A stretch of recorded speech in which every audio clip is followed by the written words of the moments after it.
Hello everyone, how are you? তো একটা latest update, Narendra Modi awarded in Kuwait. ঐতিহাসিক Kuwait সফরে সর্বোচ্চ নাগরিক সম্মানে ভূষিত হলেন আমাদের প্রধানমন্ত্রী নরেন্দ্র মোদী। তো খুব গুরুত্বপূর্ণ ইনফরমেশান, আমাদের প্রধানমন্ত্রী নরেন্দ্র মোদী ঝুলিতে এলো কুয়েতের সেরা সম্মান, সেরা সম্মান।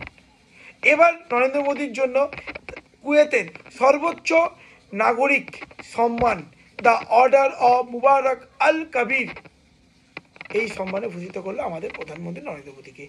যা নিয়ে মোট 20টি আন্তর্জাতিক খেতাব এলো আমাদের প্রধানমন্ত্রীর কাছে। কিছু হিস্টোরিক্যাল ব্যাকগ্রাউন্ড, কুয়েত ও ভারতের মধ্যে দ্বিপাক্ষিক সম্পর্কে উন্নতির কারণে এই সম্মানে ভূষিত করা হয়েছে প্রধানমন্ত্রী নরেন্দ্র মোদীকে। আসলে কুয়েতের নাইটহুড বলা হয় এই সম্মান। কুয়েতের সপ্তম শাসক মুবারক বিন সাবা আল সাহাবার সম্মানে এই সম্মান আনা হয়েছিল।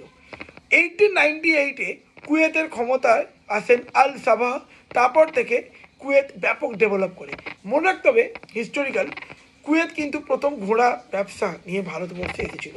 কুয়েতের সঙ্গে কিন্তু আমাদের হিস্টোরিক্যাল সম্পর্ক রয়েছে এবং কুয়েত অল ওয়েদার ফ্রেন্ড।